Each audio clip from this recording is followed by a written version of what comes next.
Welcome to సామాన్యుడి news. ఈనాటి వార్తా విశేషాలు. ఉమ్మడి కృష్ణా గుంటూరు జిల్లాల పట్టభద్రుల నియోజకవర్గ ఎమ్మెల్సీ కూటమి అభ్యర్థిగా ఆలపాటి రాజేంద్ర ప్రసాద్ ఈ నెల 7వ తేదీన నామినేషన్ వేయనున్నారు. గుంటూరు వెంకటేశ్వర విజ్ఞాన మందిరం నుంచి జిల్లా కలెక్టరేట్ వరకు ఆయన ర్యాలీగా వెళ్లనున్నారు. ఇదే విషయాన్ని ఆలపాటి రాజేంద్ర ప్రసాద్ మంగళవారం తెలిపారు. శుక్రవారం ఉదయం 10 గంటలకు ప్రారంభమై ఈ ర్యాలీలో ఉద్యోగులు, నిరుద్యోగులు, బీజేపీ, జనసేన, టీడీపీ శ్రేణులు పాల్గొవాలని పిలుపునిచ్చారు.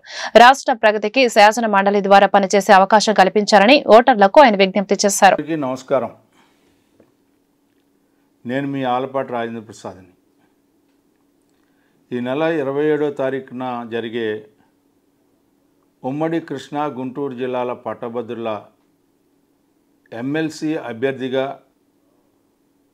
కూటమి బలపరిచిన అభ్యర్థిగా పోటీ చేస్తున్నటువంటి సందర్భంలో ఈ నెల 7వ తారీఖున ఉదయం 10 గంటల నుంచి 1 గంట వరకు వెంకటేశ్వర విజ్ఞాన మందిరం నుంచి ర్యాలీగా బయలుదేరి మీ అందరి తోడ్పాటుతో కలెక్టరేట్లో నామినేషన్ వేయాలని కోరుకుంటా ఉన్నాను.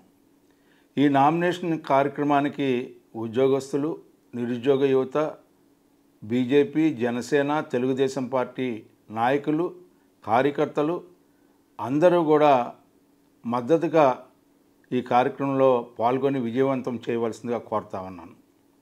ఈ రాష్ట్ర ప్రగతికి మీ అందరి తోడ్పాటుతో శాసన మండలిలో గెలిచి సేవ చేసే అవకాశం కల్పించమని చెప్పి విజ్ఞప్తి చేస్తూ సెలవు తీసుకుంటామని. కూటమి పాలనలో ఏపీ అభివృద్ధి పరుగులు తీస్తుందని టీడీపీ జిల్లా అధ్యక్షులు తాడికొండ ఎమ్మెల్యే తెనాలి శ్రావణ్ కుమార్ తెలిపారు. గత వైసీపీ పాలనలో రాష్ట్రాన్ని అప్పుల కుప్పగా మార్చారని ఆరోపించారు. మంగళవారం గుంటూరు జిల్లా టీడీపీ కార్యాలయంలో ఏర్పాటు చేసిన మీడియా సమావేశంలో ఆయన మాట్లాడుతూ కేంద్ర బడ్జెట్ లో ఏపీకి సముచిత కేటాయింపులు జరిగాయని చెప్పారు. అలాగే రైల్వే బడ్జెట్ ను ఆయన స్వాగతించారు. అమరావతి రాజధాని నిర్మాణం శరవేగంగా కొనసాగుతోందని వివరించారు. 17 కోట్ల రూపాయల కేటాయింపును చాలా గొప్పగా ఆహ్వానిస్తూ ఉన్నాం. అంతేకాదు అమరావతిలో రైల్వే లైను నిర్మాణానికి 2545 కోట్ల రూపాయల కేటాయింపులను కూడా ప్రత్యేకంగా స్వాగతిస్తూ ఉన్నాం. మరి ముఖ్యంగా ఈ కూటమి ప్రభుత్వం, బీజేపీ, జనసేన, తెలుగుదేశం కూటమి ప్రభుత్వం సాధించిన విజయాలుగా దీన్ని మనం ప్రత్యేకంగా చెప్పవచ్చు. కేంద్ర రైల్వే శాఖ మంత్రి అశ్విని వైష్ణవ్ గారు మాట్లాడుతూ చంద్రబాబు నాయుడు గారి దూరదృష్టి, కృషి మరియు సహాయ సహకారాలు చాలా గొప్పవి, అందుచేత ఆంధ్రప్రదేశ్కి ఇతోధికంగా సహాయం చేయటం జరుగుతూ ఉంది అనే అంశాన్ని స్పష్టంగా తెలియజేశారు. గత 5 సంవత్సరాలలో జగన్మోహన్ రెడ్డి గారి పరిపాలనలో ఈ రాష్ట్రం పూర్తిగా వెనక వెళ్ళిపోయింది. అది రైల్వే ప్రాజెక్టులు అవ్వచ్చు, అమరావతి నిర్మాణం అవ్వచ్చు, లేదా రాష్ట్రంలోని పరిశ్రమలకు సంబంధించిన అంశం కూడా కావచ్చు. ఏ ఒక్క కార్యక్రమంలో కూడా ముందుకు వేయకుండా రాష్ట్రాన్ని సర్వనాశనం చేసేసాడు జగన్మోహన్ రెడ్డి గారు, వైసీపీ ప్రభుత్వం. రైల్వే ప్రాజెక్టుల విషయానికి వస్తే రాష్ట్ర ప్రభుత్వ సహకారం ఎంతో అవసరం. అనేక అంశాల్లో చాలా ముఖ్యమైన ఏంటంటే ల్యాండ్ ఎక్విజిషన్, అదేవిధంగా కొన్ని చోట్ల అండర్ బ్రిడ్జిలు కట్టడం కానీ, ఆర్యూబీలు కానీ, ఆర్ఓబీలు కానీ, లేదా చిన్న చిత్తగా భూసేకరణకు సంబంధించి కానీ, ఇటువంటి అంశాలన్నింటిలో కూడా రాష్ట్ర ప్రభుత్వ సహాయ సహకారాలు అవసరం. కొన్ని చోట్ల పనులు జరగని పరిస్థితులు, లా అండ్ ఆర్డర్ సిచ్యువేషన్ కూడా వచ్చే పరిస్థితుల్ని తట్టుకొని నిలబడాలంటే రాష్ట్ర ప్రభుత్వ సహాయ సహకారాలు ఎంతో అవసరం. ఎన్నో ప్రాజెక్టులు శాంక్షన్ అవుతూ ఉంటాయి. ఇప్పుడు అమరావతికి నిర్మాణానికి సంబంధించి మనం ఒకసారి చూద్దాం. గత 5 సంవత్సరాల్లో జగన్మోహన్ రెడ్డి గారు 3 రాజధానులని ఒక విచిత్రమైన వాదంతో ముందుకెళ్ళారు. ప్రజలు చిత్కరించారు. 164 సీట్లతో బుద్ధి చెప్పారు. అయినా కూడా ఇటీవల అమరావతి మీద మునిగిపోద్దని చెప్తాడు. మునిగిపోని నగరం లేదు. ఒక అమరావతి తప్ప. యువతుల ప్రైవేటు వీడియోలను సేకరించి బెదిరింపులకు పాల్పడుతున్న వ్యవహారంలో అరెస్టైన ఏపీకి చెందిన రావి మస్తాన్ సాయి కేసులో కొత్త కోణాలు వెలుగులోకి వస్తున్నాయి. బాధిత మహిళలు ఫిర్యాదు చేసేందుకు వెళ్తుంటే బెదిరింపులకు పాల్పడినట్లు పోలీసులు గుర్తించారు. గతంలో ఆత్మహత్య చేసుకుంటానంటూ ఫ్యాన్ కి ఉరి బిగించి ఏడుస్తూ వీడియో కాల్స్ చేసినట్లు సమాచారం. సుమారు 100 మందికి పైగా మహిళలను ఇలా మోసగించినట్లు పోలీసులు అనుమానిస్తున్నారు. రికార్డు చేసిన వీడియోలతో బ్లాక్ మెయిల్ చేసి పలుమార్లు అత్యాచారం చేసినట్లు దర్యాప్తులో తేల్చారు. యువతులను మస్తాన్ సాయి అసభ్యంగా తిడుతూ మానసిక క్షోభకి గురి చేసినట్లు గుర్తించారు. ఈ నేపథ్యంలో నిందితుడిని మరోసారి కస్టడీకి తీసుకుని విచారణ చేయనున్నారు. మస్తాన్ సాయి బాధితులు ఎవరైనా ఉంటే ధైర్యంగా ముందుకొచ్చి ఫిర్యాదు చేయాలని పోలీసులు సూచిస్తున్నారు. యువతులు వివాహితులకు డ్రగ్స్ ఇచ్చి లైంగిక వాంఛ తీర్చుకుంటూ వీడియోలను చిత్రీకరిస్తున్నాడని విజయవాడకు చెందిన మన్నేపల్లి లావణ్య ఇచ్చిన ఫిర్యాదు మేరకు నార్సింగి ఠాణాలో కేసు నమోదైన విషయం తెలిసిందే. మస్తాన్ సాయి గతంలో హైదరాబాద్, విజయవాడలో నమోదైన డ్రగ్స్ కేసులో నిందితుడు. సినీ నటుడు రాజ్ తరుణ్ తనను పెళ్లి పేరిట మోసగించాడని లావణ్య గతంలో నార్సింగి పోలీసులకు ఫిర్యాదు చేశారు. ఈ వివాదంలోనే మస్తాన్ సాయి వ్యవహారం బయటకు వచ్చింది. గుంటూరులో మస్తానయ్య దర్గా ధర్మకర్త రావి రామ్మోహన్ రావు తనయుడే ఈ మస్తాన్ సాయి. గుంటూరు ఆరగ్రహారం కన్యక పరమేశ్వరి అమ్మవారి దేవస్థానంలో అమ్మవారి ఆత్మార్పణ దినోత్సవం పురస్కరించుకొని గత 5 రోజులుగా కొనసాగుతున్న ఆధ్యాత్మిక కార్యక్రమాలు మంగళవారం ఘనంగా ముగిశాయి. అమ్మవారికి ప్రత్యేక పూజలతో పాటు సామూహిక కుంకుమార్చన కార్యక్రమాలు శాస్త్రోక్తంగా జరిగాయి. మంగళవారం అమ్మవారిని కర్నూలు జిల్లా ఉడా చైర్మన్ సోమిశెట్టి వెంకటేశ్వర్లు దర్శించుకున్నారు. ఈ సందర్భంగా గుంటూరు అర్బన్ జిల్లా ఆర్యవైశ్య సంఘ సభ్యులు ఆయనకు స్వాగతం పలికారు. టీడీపీ నేతలు ఈరంటి వరప్రసాద్, కొనకళ్ల సత్యం, ఆలయ పాలకవర్గ చైర్మన్ నిడమనూరి సురేష్, కోట శేషగిరి, సోమిశెట్టి వెంకటేశ్వర్లను శాల్వాతో ఘనంగా సత్కరించారు. ఈ మేరకు సోమిశెట్టి వెంకటేశ్వర్లు మీడియాతో మాట్లాడుతూ రథసప్తమి రోజున అమ్మవారిని దర్శించుకోవడం అదృష్టంగా భావిస్తున్నామని పేర్కొన్నారు. ఈ కార్యక్రమంలో పలువురు ఆర్యవైశ్య ప్రముఖులు పాల్గొన్నారు.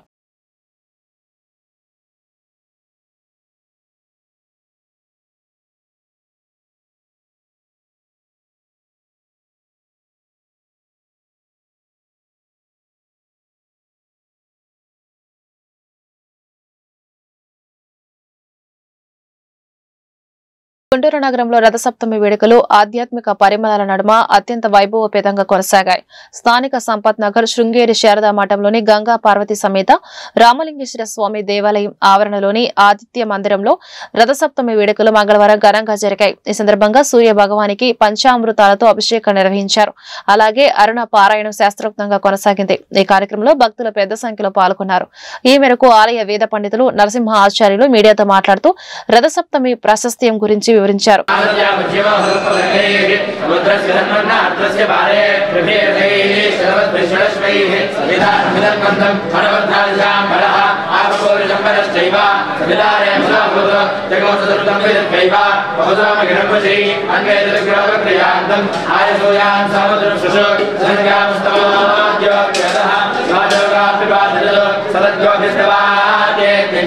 ఆంధ్రప్రదేశ్ రాష్ట్రంలో కులగణన సర్వే చేపట్టాలని కూటమి ప్రభుత్వాన్ని PCC chief YS Sharmila demand చేశారు.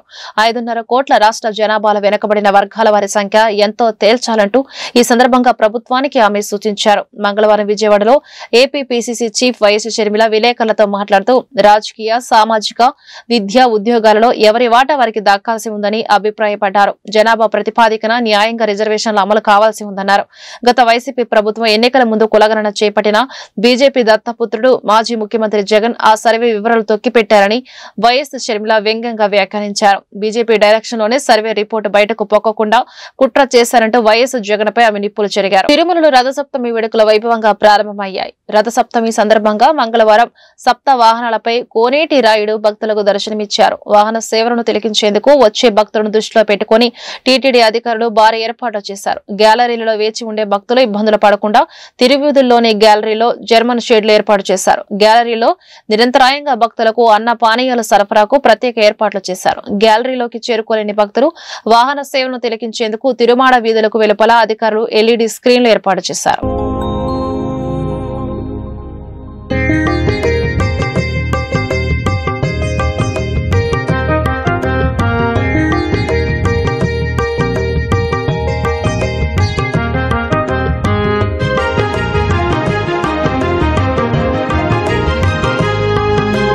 అదివో అల్లదివో శ్రీహరివాసము, అదివో అల్లదివో శ్రీహరివాసము, 10,000 శేషుల. రథసప్తమి పర్వదిన సందర్భంగా శ్రీకాకుళం అలసవెల్లి సూర్యనారాయణ స్వామి ఆలయంలో మంగళవారం తెల్లవారుజామున వేడుకలు వైభవంగా ప్రారంభమయ్యాయి. దేవాదాయ శాఖ ప్రిన్సిపల్ సెక్రటరీ వినయ్ చంద్ స్వామివారికి పట్టు వస్త్రాలు సమర్పించారు.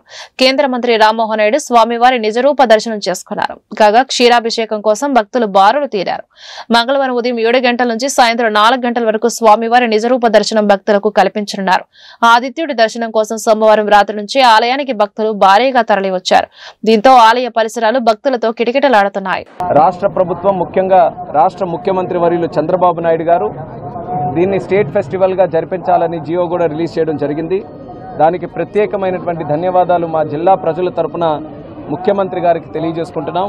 ఈ ఆలయానికి ఉండేటటువంటి ప్రత్యేకతని ఆయన గుర్తించి రాష్ట్ర పండగగా జరుపుకునే అవకాశం ఆయన కేటాయించడం జరిగింది.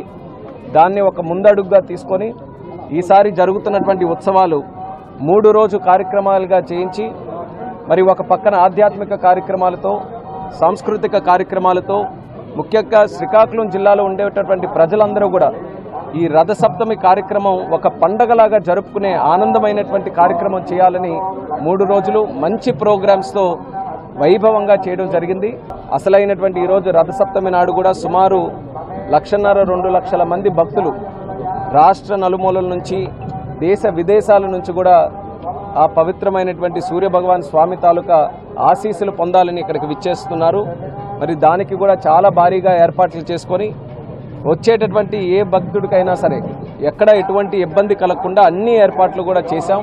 ఆలయ గోపురం కనబడే విధంగా, ఆలయ ప్రాంగణం కూడా ఎంతమంది భక్తులు వచ్చినా సరే చాలా చక్కగా దర్శనం చేసుకునే విధంగా ఏర్పాట్లన్నీ కూడా చేశారు. అన్నమయ్య జిల్లాలో విద్యారంగ సమస్యలపై ఉద్యమిస్తున్న ఏఎస్ఎఫ్ నాయకులు అక్రమ అరెస్టును గుంటూరు జిల్లా కార్యదర్శి యశ్వంత్ ఖండించారు. విద్యార్థులు ఎదుర్కొంటున్న సమస్యలను కూటమి ప్రభుత్వం పరిష్కరించకపోగా అక్రమ అరెస్టులు చేయడం దుర్మార్గమని ఆక్షేపించారు. రాష్ట్రంలో విద్యార్థి సంఘాల నాయకులపై పోలీసులు నిర్బంధ కాండ నిరసిస్తూ ఏఎస్ఎఫ్ ఆధ్వర్యంలో మంగళవారం గుంటూరు లాడ్జ్ సెంటర్లోని అంబేద్కర్ విగ్రహం వద్ద నిరసన ప్రదర్శన జరిగింది. ఈ సందర్భంగా యశ్వంత్ మీడియాతో మాట్లాడుతూ ఎన్నికల ముందు సీఎం చంద్రబాబు నాయుడు విద్యార్థి సంఘాల నాయకులకు ఇచ్చిన హామీలను అమలు చేయాలని డిమాండ్ చేశారు. లేని పక్షంలో ఆయన పర్యటనలను అడ్డుకుంటామని హెచ్చరించారు. ఈ కార్యంలో ఏఎస్ఎఫ్ జిల్లా అధ్యక్షులు గండు శివ, నగర కార్యదర్శి ప్రణీత్ తదితరులు పాల్గొన్నారు. రాష్ట్ర ముఖ్యమంత్రి నారా చంద్రబాబు నాయుడు గారు అన్నమయ్య జిల్లాలోని ప్రజావేదిక మీటింగ్ ఏర్పాటు చేయడం జరిగింది. అందులో అన్నమయ్య జిల్లాలో ఉన్న ఏఐఎస్ఎఫ్ నాయకులు నారా చంద్రబాబు నాయుడుని కలవడానికి, అన్నమయ్య జిల్లాలో ఉన్న విద్యారంగ సమస్యలు పరిష్కరించడానికి ఆయనకి మెమరాండం ఇవ్వడానికి వెళ్తుంటే అక్కడే ఉన్న పోలీసులు అక్రమంగా అరెస్టు చేసి జైల్లో వేయడం జరిగింది. ఈ ఘటనను ఆల్ ఇండియా స్టూడెంట్ ఫెడరేషన్ ఏఐఎస్ఎఫ్గా తీవ్రంగా ఖండిస్తూ ఉన్నాం. విద్యారంగ సమస్యలు పరిష్కరించాలని చెప్పి అన్నమయ్య జిల్లాలో ఉన్నటువంటి నాయకత్వం నారా చంద్రబాబు నాయుడు గారిని వెళ్ళి కలవడానికి వెళ్తే ఎందుకు అరెస్టు చేస్తారని చెప్పి ఈరోజు ఆల్ ఇండియా స్టూడెంట్ ఫెడరేషన్ అడుగుతూ ఉన్నాం. సమస్యలు పరిష్కరించమని అడిగితే అరెస్టులు చేస్తారా అని అడుగుతూ ఉన్నాం. అలానే అంతకుముందు ప్రతిపక్షంలో ఉన్న నారా చంద్రబాబు నాయుడు గారు ఇదే గుంటూరు జిల్లాలో మంగళగిరి కార్యాలయంలో ఏఎస్ఎఫ్ నాయకులను పిలిపించుకొని మా సమస్యలు తీరుస్తామని చెప్పి హామీ ఇచ్చారు. ఇప్పుడు అదే అడుగుతూ ఉన్నాం. అరెస్టు చేస్తుంటే విద్యార్థి సంఘ నాయకుల్ని మీరు నోరు మెదపటేటి అని అడుగుతూ ఉన్నాం. అలానే అన్ని జిల్లాల్లో తీవ్రంగా వ్యతిరేకిస్తూ ఉన్నాం ఈ ఘటనను. ఇక మీద నుంచి మీరు ఏ జిల్లాకి పర్యటనకు వస్తే ఆ జిల్లాలో ఖచ్చితంగా ఏఐఎస్ఎఫ్ నాయకులుగా అడ్డుకుంటామని చెప్పి ఈ సందర్భాన్ని తెలియజేస్తూ ఉన్నాం. రాష్ట్ర ప్రభుత్వాన్ని ఒకటే హెచ్చరిస్తూ ఉన్నాం. ఎన్డీఏ కూటమికి తక్షణమే అరెస్టు చేసిన విద్యార్థి సంఘ నాయకులని విడుదల చేయకపోతే రాష్ట్ర వ్యాప్తంగా ఆందోళనలు చేపడతామని చెప్పి ఈ సందర్భాన్ని తెలియజేస్తా ఉన్నాం. పార్టీ సీనియర్ నేతలతో వైసీపీ అధినేత మాజీ ముఖ్యమంత్రి వైఎస్ జగన్మోహన్ రెడ్డి భేటీ అయ్యారు. తాడేపల్లిలోని వైసీపీ కార్యాలయంలో కొనసాగుతున్న ఈ సమావేశానికి బొత్స సత్యనారాయణ, సజ్జల రామకృష్ణ, మేరుగ నాగార్జున, జోగి రమేష్లు హాజరయ్యారు. ఈ సందర్భంగా పార్టీ నేతలతో వైఎస్ జగన్ తాజా రాజకీయ పరిణామాలు సహా పలు అంశాలపై చర్చిస్తున్నారు. ఈ వార్తలు ఇంతటితో సమాప్తం. నమస్కారం.